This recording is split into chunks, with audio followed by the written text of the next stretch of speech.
Our first speaker today is Brian and Kim Suchet of Brunswick. Like many families, they are concerned about the implications this law will have on their children and on society as a whole. Welcome, Ms. Suchets.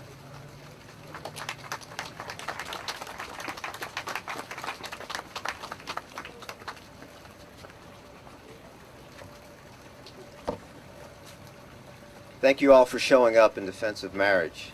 As a husband and father, I am gravely concerned over the legislature's recent attempt at redefining what has been the very foundation of our civil society, that union of a man and a woman in a dedicated lifelong relationship geared toward the rearing of children, that unique institution known as marriage. Given the importance of the family to the well-being of society, one would think that the legislature would do everything in its power to protect the sanctity of this timeless institution. An institution that predates the state, is not a product of the state, does not even require the state's involvement in order to continue. The legislature did not create the institution of marriage, it only chose at some point to recognize and promote what was. So the question remains, under whose authority does the legislature now change this foundational element of society, and even more importantly, to what end? In 1997, the state legislature wrote into Maine law the following: the people of the state of Maine find that the union of one man and one woman joined in traditional monogamous marriage is of inestimable value to society. The state has a compelling interest to nurture and promote the unique institution of traditional monogamous marriage in the support of harmonious families and, this is important, the physical and mental health of children. How things have changed over the past 12 years. We now have a legislature that is hell-bent on tearing down the very institution that not too long ago it hailed as, quote, the basic building block of our society and, quote, the foundation of harmonious and enriching family life.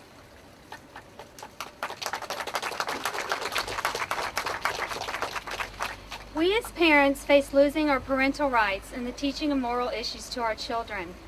If the Peoples Veto does not succeed, you can be assured your children will be taught as early as kindergarten about relationships involving two men and two women, and you will have no say in the matter. This has already happened in Massachusetts.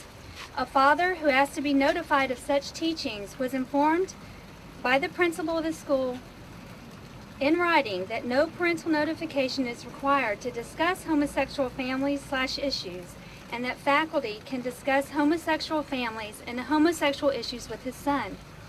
At a later scheduled meeting set up to come to an agreement with the school on this issue, he was ultimately arrested for trespassing. Same-sex marriage is legal in Massachusetts, and parents have lost their rights on what moral issues are being taught to their children. Regardless of where you stand on this issue, we as parents should be the ones to determine what and when moral issues are taught to our children, not the state or special interest groups. As a mother and wife, I am very aware of the importance of the roles of both a father and a mother to the development of children. Marriage between one man and one woman is in the best interest of children. This new law has removed all references to gender, mothers, fathers, grandmothers, grandfathers, etc., as they relate to the family. Are the legislators telling us that a mother isn't important, that a father isn't important? If we allow this law to stand, we as a society are purposefully promoting, as marriage, a relationship that by its very nature deprives the child of either a mother or a father. This is not good for children. As parents, we often put aside our personal desires and feelings to do what's in the best interest of our children. If only the legislature would do the same. For those who do not believe that continued passage of this bill will affect them personally, I would ask that you stop for one moment and think about your own families and what you would want for them. Ask yourself, in what ways will the power of the state now be used to ensure compliance, regardless of your own personal religious or moral beliefs? Marriage matters. If it didn't, we would not be here, one side attempting to legislate change and the other trying to protect what has been the gold standard for centuries. Healthy marriages where children have both the benefit of a mother and a father lead to strong families. This is an undeniable fact. This issue affects us all. Strong families lead to strong societies. Never forget, where goes the family, so goes the nation, and so goes the whole world in which we live. Thank you and God bless.